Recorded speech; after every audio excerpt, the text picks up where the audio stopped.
Bismillah ar-Rahman ar-Rahim. Concerning the controversial Islamic scholars now becoming a Christian, I discussed some issues he raised with the presentation done by the great evangelist from the Cross River State, Dr. Ibn Amina. This scholar also said that we Muslims do believe in our hadith that Rasulullah's parents are in hellfire. So Rasulullah parents are in hellfire. See, if Rasulullah cannot save his parents, then who else can he save? This is a kind of controversial statement. I would like to deal with it intellectually.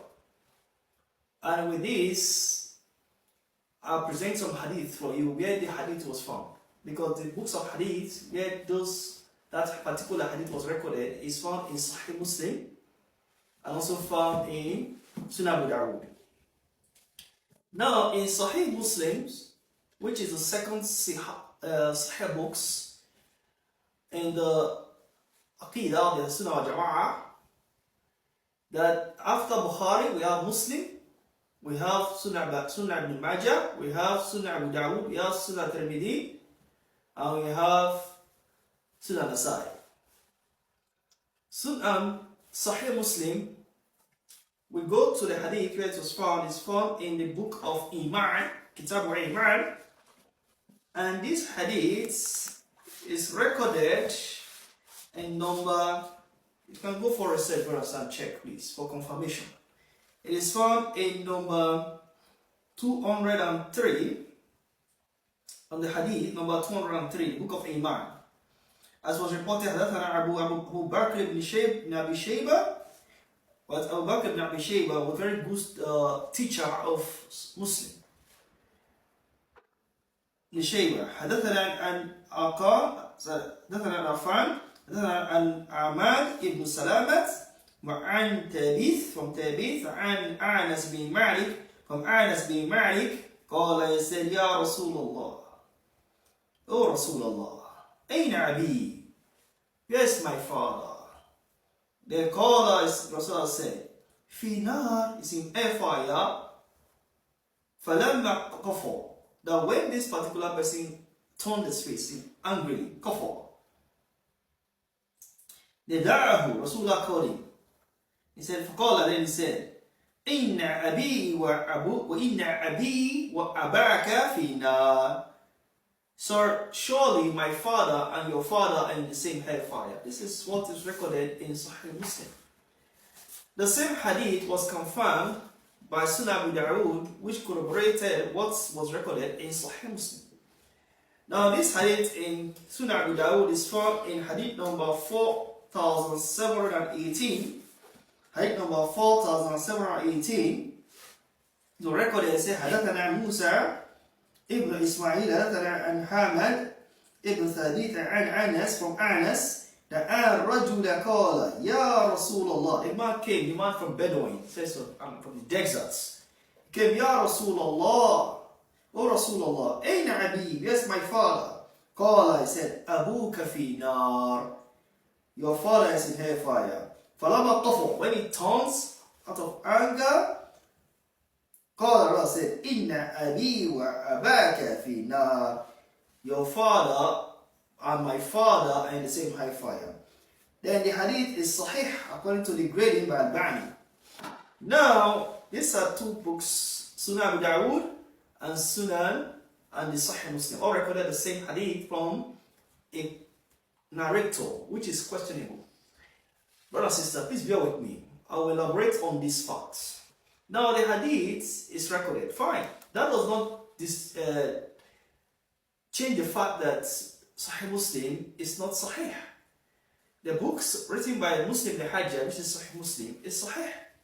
But sometimes we are all humans, and humans are bound to err. So if Muslim were not careful recording hadiths or painstakingly recorded the hadith, he would have put this hadith. If, for example, he realized the personality of a narrator there. The personality of the narrator there, which is Ahmad bin Salam or Hamad bin Salamat. This narrator is questioned by many of the scholars who investigated some Rijala, call it Naksu Rijala. Example was Ibn Hajar al-Asqalani in his book called Taqrib al-Tadib. He wrote about this narrator called Hamad bin Salama that it is not, in his later part of his life, it was not reliable. He lacked some tiqat, some reliability. But the same narration was given but a variant of it by a narrator whose name is Mu'ammar al-Qatadi. Mu'ammar al-Qatadi gave similar narration, but not that ending part of it, when he says, Inna bi wa abaka finna. Now, he said that the man asked him, yes, actually the man asked him. When he asked him, then he said, no, your father is in hellfire. Because when you asked, then after that, the man left. Then he told his companions that when you pass the grave of what? Of the kuffar, don't say salam to them because they are kuffar, they are unbelievers. So Rasulullah never said that his father is an hellfire. Because imagine your prophet Muhammad, the greatest of all prophets. If Isa alayhi salam was being placed or being passed through purity, as the Quran mentions it, that even Maryam, the mother, was made pure. That the angel Jibreel visited her and gave her the glad tidings of his son without touching the man. Then, so prophets of old before Isa alayhi salam, all prophets came from pure families. Example like Sulaiman came from Dawood.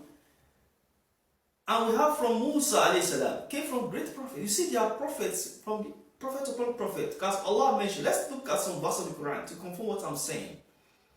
When we go to Surah Al-Imran, Allah said, Inna Allah astafa Adam wa Nuha wa ala Ibrahim wa ala Nuhi wa ala Imran ala Alamin. Now he said, surely we have chosen Adam and Nuha and the family of Ibrahim and the family of Nuh above all men. Then, looking at that verse, then he added, said, Duriyatu ba'aluha min ba'. Wallahu sami'un alim. Among them, their progeny, we selected part over part. That means Allah chose them. If Allah chose them, they must be pure. Now, when we go to the other verse, and it's found in Surah Ashura, 26th chapter of the Quran, we go to verse 219. 26th chapter of the Quran, verse 219. Allah says, before them, Allah says, الَّذِي يَرَاكَ إِنَّا تَكُونَ تَقَلُّبَكَ فِي السَّاجِدِينَ. Now, in the meaning of the verse said, surely there's a one who sees you, who monitors you while you stand, while you come up, while you are standing upright. That your movements are amongst those who prostrate. Meaning, when a movement from many of the Mufassirin, example like the Mufassir, they agree on the part, even Asyuti in his Itqan and Itqan, also in his Dur and Matur, he said that this movement of Rasulullah shows the lineage of Rasulullah. That the lineage where Rasulullah came from, they were all prostrators, they were all worshippers of Allah subhanahu wa ta'ala. So they were not kuffar. But that does not mean that amongst the family from the uncle side, they were kuffar, yeah. Because we mentioned in Surah about Abu Lahab, it said that when the verse says that Tabat yada Abi Lahabin wa Tabba. When it says the dinaro, that Alabi. So this is exactly what the Quran says. So Abu Lahab was cast, yes, among the family of the Prophet. But that doesn't mean that the lineage where the Prophet came from Abdullah wa Hamina, they were pure. So that is exactly how it is in the Quran. So let's move on. We are understood from those verses that Allah purifies the lineage of the Prophet to enable the Prophet to come pure and holy to deliver his message. This is exactly how it is, brothers and sisters. So we believe in that, and it's okay. So may Allah understand, from that we understand that, from the verse of the Quran, we understand that it is possible for us to have faith in our Prophet that is pure.